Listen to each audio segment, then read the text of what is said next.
Welcome back my dear students of 11th। Dear students of 11th, आइए इस video में आपके सिलेबस की एक और पोम को हम स्टडी करते हैं जिसका टाइटल है father to son. Father to son, जैसा टाइटल से ही क्लियर हो जा रहा है कि ये जो पोम है actually it is all about a father and a son and about the equation these two people share, means father and son. But before I head straightway to explain you the first two stanzas of this poem line by line, first of all I would like to tell you something, my dear learners, about the author of this very particular poem, that is Elizabeth Jennings. Elizabeth Jennings was an English poetess. She was an English poetess, my dear learners. This English poetess was actually born in 1926, and this greatest poet of England died in 2001. But before departing for another world, this great poetess left behind her great works, and before departing to another world, she bagged lots of prestigious awards of her own country. Her father was a surgeon. The name of his father, the name of her father is given here. See this: Henry Cecil Jennings, a physician, a doctor, and mother Helen Mary Turner. See, these were some important pieces of information related to the life and the parents of this very particular poetess. Now let's look at this very particular poem, my dear learner. First of all, I would explain the first two stanzas of the poem line by line, and after that we'll look at all those literary devices and figures of speech used in the first two stanzas of the poem, and after that I'll give you a brief analysis of this very particular poem. So now let's look at the first two stanzas of the poem and try to understand the first two stanzas. I don't understand this child, though we have lived together now in the same house for years. I know. Poet here, my dear learners, कह रहा है I don't understand this child. See this, I don't understand this child. कह रहा है कि मैं इस बच्चे को नहीं जानता हूँ. दो, यद्यपि we have lived together, यद्यपि हमने साथ रहा है, हमने साथ बिताए हैं. now, अब in the same house, इस घर में, for years. कह रहा यद्यपि हमने, यानी मैंने और मेरे बेटे ने जो है सालों इस घर में गुजारे हैं, एक ही घर में सालों से रह रहे हैं. कह रहे हैं I know nothing of him. कह रहे मैं उसके बारे में कुछ नहीं जानता. So try to build up a relationship from now. From how he was when small.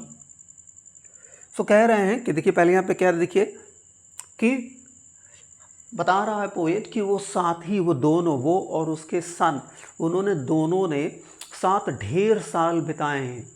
पिछले वो बहुत सालों से they have been sharing the same roof, means they have been living together for past more than 20-25 years Even then the speaker of the poem, who's a father, says with a pang of sadness, or with sadness, that he does not know his son. It means he has failed to understood or failed to build a good relation with his son. कह रहा है कि इन दोनों ने साथ बहुत साल गुजारे हैं, मीन्स पिछले बहुत सालों से वो एक साथ रह रहे हैं, अंडर सेम रूफ, सेम छत के नीचे। उसके बावजूद पोएट पहली लाइन में ही कह रहा है, he does not understand this child, वह इस बच्चे को, इस लड़के को नहीं समझता है। देखिए क्या कह रहा है, दो वी हैव लिव्ड टुगेदर, कह रहा है यद्यपि हम बहुत साल रहे हैं एक साथ, now in the same house, इसी घर में, फॉर ईयर्स, बहुत सालों से, कह रहा I know nothing of him, मैं उसके बारे में कुछ भी नहीं जानता। सो ट्राई टू बिल्ड, सो इसलिए ट्राई, कोशिश कर रहा हूँ, टू बिल्ड, बनाने का, अप अ रिलेशनशिप, एक संबंध बनाने का, फ्रॉम हाउ, वहाँ से, कैसे, he was when a small, कह रहा मैं वहाँ से एक रिलेशन बनाना चाह रहा हूँ, मैं उस तरह का एक रिलेशन फिर से बनाना चाह रहा हूँ जैसा मेरे बच्चे के साथ था when he was a child. कह रहे हैं कि वो सालों से एक ही छत के नीचे रह रहे हैं, उसके बावजूद वो अपने बच्चे को नहीं समझते हैं। इसके बावजूद वो क्या करने की कोशिश कर रहे हैं, वो कोशिश कर रहे हैं कि फिर उसी तरह का रिलेशन वो बनाएं अपने सन के साथ, उसी तरह का एक रिलेशनशिप डेवलप करें जिस तरह का इनके बीच में बॉन्डिंग थी when his son was a small child. It means at present his son is no longer a small child. It means he has grown in age, grown in maturity, grown in his own understanding of this very particular world, and to some extent I can say that now his perception of the world is absolutely different in comparison with the perception of his father. It's all because of that. Though they have been living under the same roof, even then, they are the two poles apart. They are strangers to each other. सालों से रह रहे हैं फिर भी ये दो poles apart हैं, means absolutely different. They do not have mutual understanding और they lack mutual understanding. Their conversation, their talking lacks mutual understanding, वो एक दूसरे को नहीं समझते हैं। Even then, though the speaker of the poem, who is a father, is not happy at all. He's sad. Why? Because he has failed to understand his son. It means he has failed to build a good relationship with his grown-up son. Yet, even then, he tries. He is not ready to give up. And one and all, father should not give up and must not give up, just like the father of this very particular poem. जैसे इस pome का जो father है वो give up करने को तैयार नहीं है, वैसे ही हर फादर को गिव अप नहीं करना चाहिए। तो देखिए पोम स्टार्ट हो रही है एक पर्सनल नोट पे, कि पोम दिखा रही है कि एक फादर है जो बता रहा है कि वो सालों से अपने सन के साथ रह रहा है, लेकिन उसके और उसके सन के बीच में nothing is good, nothing is normal. फिर कैसे वो धीरे धीरे ये एक यूनिवर्सल इशू बन जा रहा है, यूनिवर्सल इशू को डिस्कस करने लग रहा है कि जनरली फादर और सन में एक अच्छा रिलेशन नहीं होता है। क्यों, आगे बताएगा वो, देखिए। कह रहा ही वॉज वेन स्मॉल, कह रहा तो मैं उस तरह का रिलेशन उससे बनाना चाहता हूँ, डेवलप करना चाहता हूँ दोबारा, जैसा बचपन में उसके साथ था मेरा।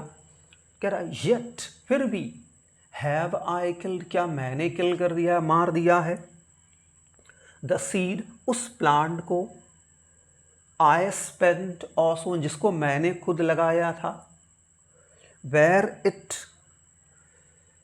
सोन it, where the land is his not of mine. तो कह रहा है कि क्या मैं ही जिम्मेदार हूं।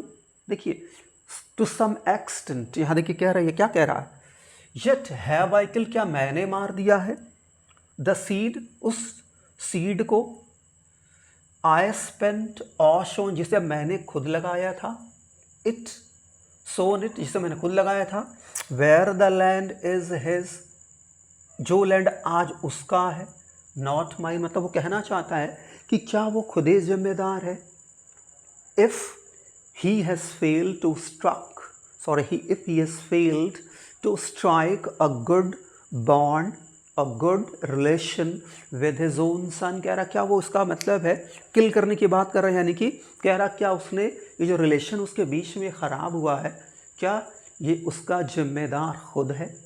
सी, जनरली क्या होता है कि हम दूसरों पे ब्लेम शिफ्ट करते हैं, दूसरों पे जो है, दूसरों पे आरोप लगा देते। यहाँ पोएट, यहाँ स्पीकर, ये जो फादर है इस पोम का, वो जो है रिलेशन ख़राब होने के लिए, he is not holding his son responsible, वो अपने सन को रेस्पॉन्सिबल नहीं मान रहा है इस संबंध को ख़राब होने के लिए। He is taking the responsibility on to his own shoulders, कह रहा है कि मैं जिम्मेदारी ले रहा हूँ कि शायद I have killed that seed that I spent और सोन, कह रहा है शायद उस प्लांट को जिसको मैंने लगाया, मतलब इस बच्चे को जिसको मैंने जन्म दिया, the child that is mine, जो मेरा है, आज अगर उसके साथ मेरे संबंध अच्छे नहीं हैं तो इसका मतलब है टू सम एक्सटेंट मैं जिम्मेदार हूँ। मीन्स वो कहना चाहता है कि शायद दैट अमाउंट ऑफ टाइम, वो समय जो उसे अपने बच्चे को देना चाहिए था, शायद जो समय उसे अपने बच्चे के साथ गुजारना चाहिए था, शायद वो नहीं कर पाया, और जिसके कारण जब ये इसका बच्चा बड़ा हो गया है तो अब इन दोनों के बीच में बिल्कुल ही संबंध अच्छे नहीं हैं। जो बच्चा कहता है उससे फादर अग्री नहीं करता, जो फादर कहता उससे बच्चा अग्री नहीं करता। तो some extent if the relation has become worsened, credit goes to the father, or the father is ready to accept it. He is openly accusing himself for his worsened relation with his son, कि अपने सन के साथ जो उसके relation ख़राब हैं उसकी वो पूरी जिम्मेदारी ले रहा है। माय डियर लर्नर्स, क्या कि कह रहा है कि ही वॉज वेन स्मॉल, ये मैंने आपको बता दिया। द सीड, तो कह रहा है द सीड आई स्पेंट, तो कह रहा है शायद सीड वो बच्चे के लिए भी कह रहा है, अपने बच्चे के लिए, स्पेंट और सोन, कि ये इस बच्चे को जन्म किसने दिया है, इसने।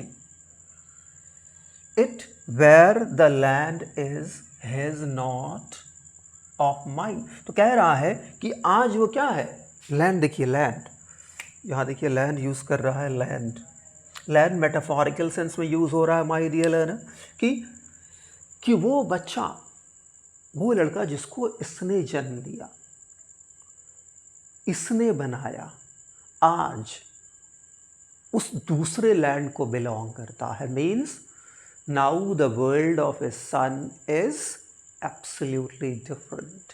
He does not find himself the part of that world his father is. Now they are in the two different worlds at the same time under the same roof. एक ही छत के नीचे हैं, लेकिन दोनों की लग रहा है जैसे दुनिया अलग है। और आज अगर जो उसके सन की एक दुनिया अलग है तो इसका क्या कारण है, to some extent he is responsible, because जो टाइम उसको अपने बच्चे को देना चाहिए था, उसके वर्ल्ड का हिस्सा होने के लिए शायद उसने वो टाइम नहीं दिया जब इसे देना चाहिए. Now he has realised when he has found that his son has gone far away from him, living under the same roof. So physically they are a part of the same world, but as far as their relation is concerned, their understanding is concerned, they belong to the two different worlds. Father does not find himself to be the part of the world his son is, and son does not find himself to be the part of that world his father is. They are the two people living under the same roof, but having their own world. इनका अपना individual world हो गया है यहाँ पर. तो शायद इसके लिए ये जिम्मेदार है कि आज अगर उसके सन ने एक अपना दूसरा वर्ल्ड क्रिएट कर लिया है, बना लिया है. आगे देखिए पोम की जो है दूसरी स्टैंजा, यहाँ से देखिए. द सीड आई स्पेंट और sown it where the land is his, not of mine. We speak like strangers. देखिए क्या कह रहा है, देखिए अब समझ लीजिए कि कह रहा है we speak like strangers. हम दोनों में किस तरह से बातचीत होती है, जैसे दो अजनबियों में होती है. There's no sign of understanding in the air. कह रहा है कि हम दोनों के बीच में कोई अंडरस्टैंडिंग नहीं है. This child is built to my design. कह रहा this child is built to my design. यहाँ पे वो बायोलॉजिकल फीचर्स और ट्रेट्स और क्वालिटीज़ की बात कर रहा है. कह रहा है कि this child is built to my design means, कह रहा है कि ये जो लड़का है, he looks like me, he resembles me, his physicality, his personality, his face, almost similar to me. We are absolutely keen on physical ground. He looks the Xerox copy of mine. He has all the physical traits and features of mine. He resembles me. कह रहा वो मेरी तरह दिखता है. कहना चाहता he is my blood, वो मेरा खून है. Yet he does not think the way I think. He does not think the way I think. I do not think the way he thinks. कह रहा फिर भी जैसे वो सोचता है वैसे मैं नहीं सोचता. जैसा मैं सोचता हूँ वो नहीं सोचता. We are absolutely different. देखिए क्या कह रहा है. Yet what he loves I cannot share. तो कह रहा है फिर भी जो उसे पसंद है वो मुझे पसंद नहीं. जो वो करना चाहता वो मैं नहीं करना चाहता. मीन्स कह रहा है कि he is my own son. He has my blood in his veins, in his body. He resembles my personality, or he resembles my look.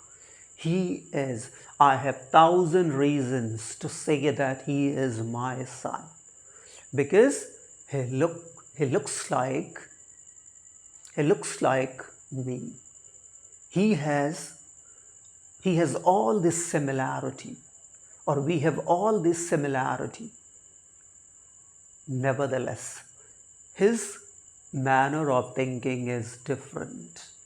His manner of doing is different. His likes and dislikes absolutely different. The thing he likes, I have 1,000 reasons to hate. The things he hates, I have 1,000 reasons to like. So कह रहा है कि हम एक दूसरे जैसे दिखते हैं, वो मेरे जैसा दिखता है.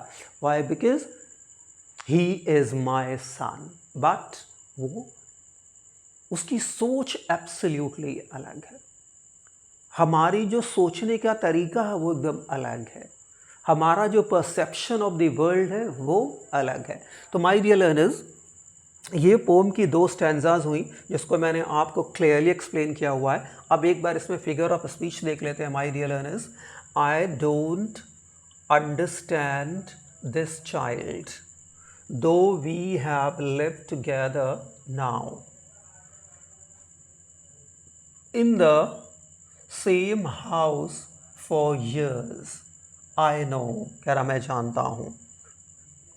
Nothing of him, so try to build. Nothing of him, so try to build. तो यहाँ पे आप देखिए एक चीज़, nothing में आय का साउंड, him में आय का साउंड, बिल्ड में आय का साउंड, यानी कि एसोनेंस. इस लाइन में, पोम की इस लाइन में क्या यूज़ हो रहा है my dear learners? Assonance use हो रहा है.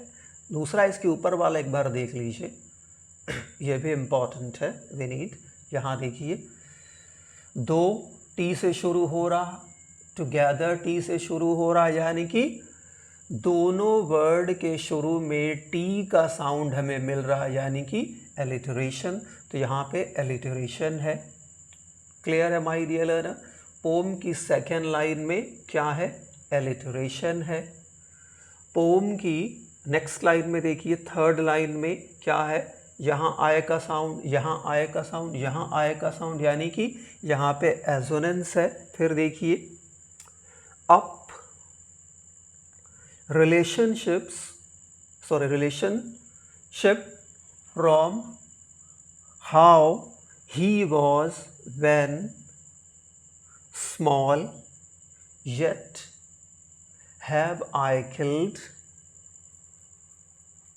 तो यहाँ देखिए, was, when, दोनों वर्ड्स W से शुरू हो रहे, यानी कि फिर alliteration. The seed I spent और सोन्स वगैरह.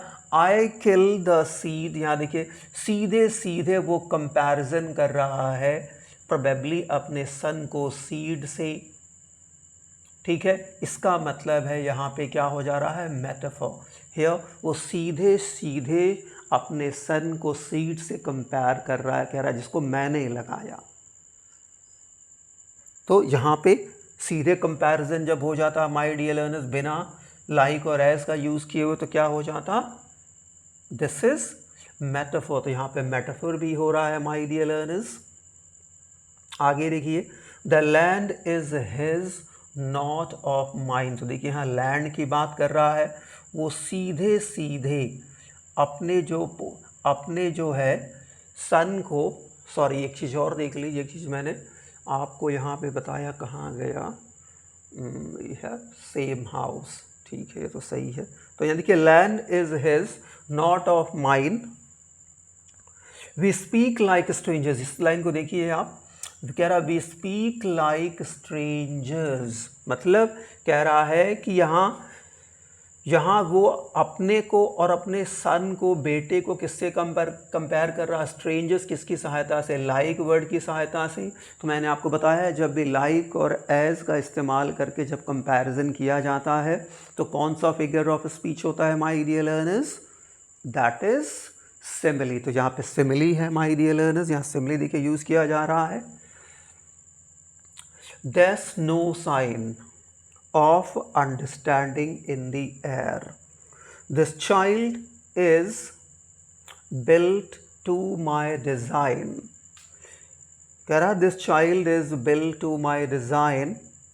यहाँ पे देखिए, this में आय का साउंड, child में आय का साउंड, देखते रहिए, is में आय का साउंड, built में आय का साउंड, या डिज़ाइन में आय का साउंड. फिर इस लाइन में भी my dear learners assonance use किया गया है. Yet what he loves I cannot share. तो माय डियर लर्नर्स, ये कुछ फिगर्स ऑफ स्पीच इस जो पोम के फर्स्ट 2 स्टैंजाज में यूज़ किया गया है, ये मैंने आपको बताया। अब मैं आपको ब्रीफ में इसकी एनालिसिस देता हूँ। दैट ये जो पोम है बाय एंड लार्ज क्या दिखाना चाहती है? बाय एंड लार्ज एक एज गैप दिखाती है। Age gap causes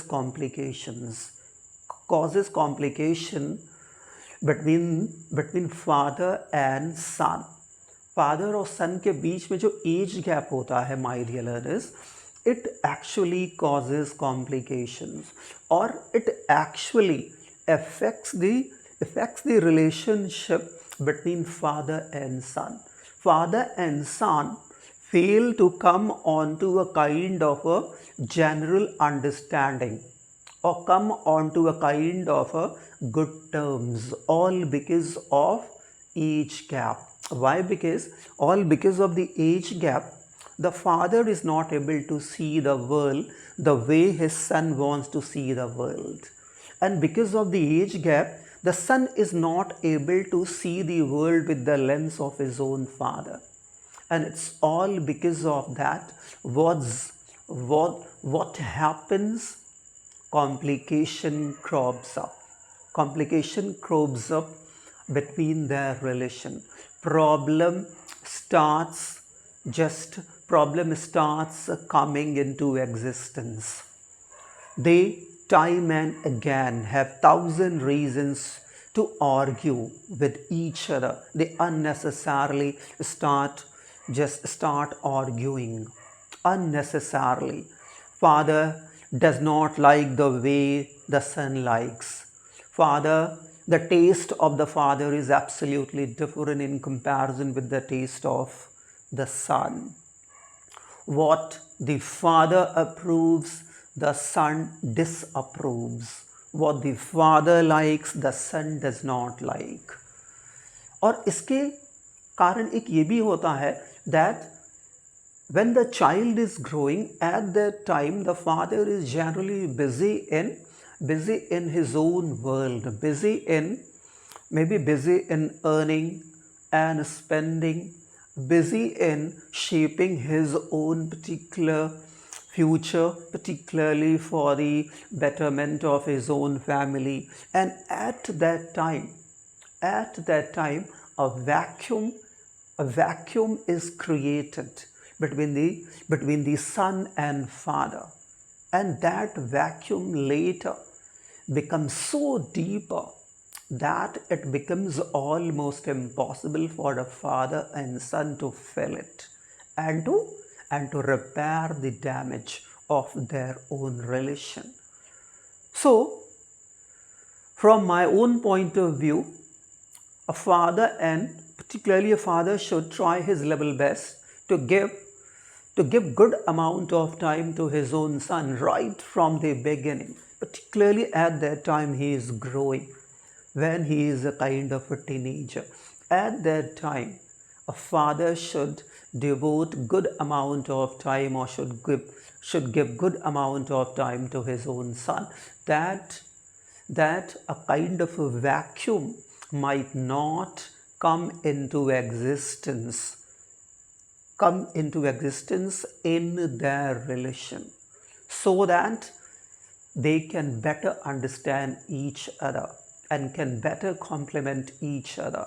Otherwise, a time comes they realize that they are the two different worlds, absolutely apart. Their approach of thinking absolutely mismatches. Their doing absolutely mismatches. Their taste absolutely different, and their perception and everything absolutely different. And it's all because of that they fail to come onto a kind of a general understanding, and fail to build their relation in a healthy and in a good manner. It's all because of that. Father has, father has valid reason to be sad and upset. Son has valid reason to be sad and upset. Though both of them want to actually build their relation again, forgetting all about their differences, ready to leave behind their all differences, even then they find it almost impossible to come and make a fresh beginning of their own relation. That's it in this video, my dear learners.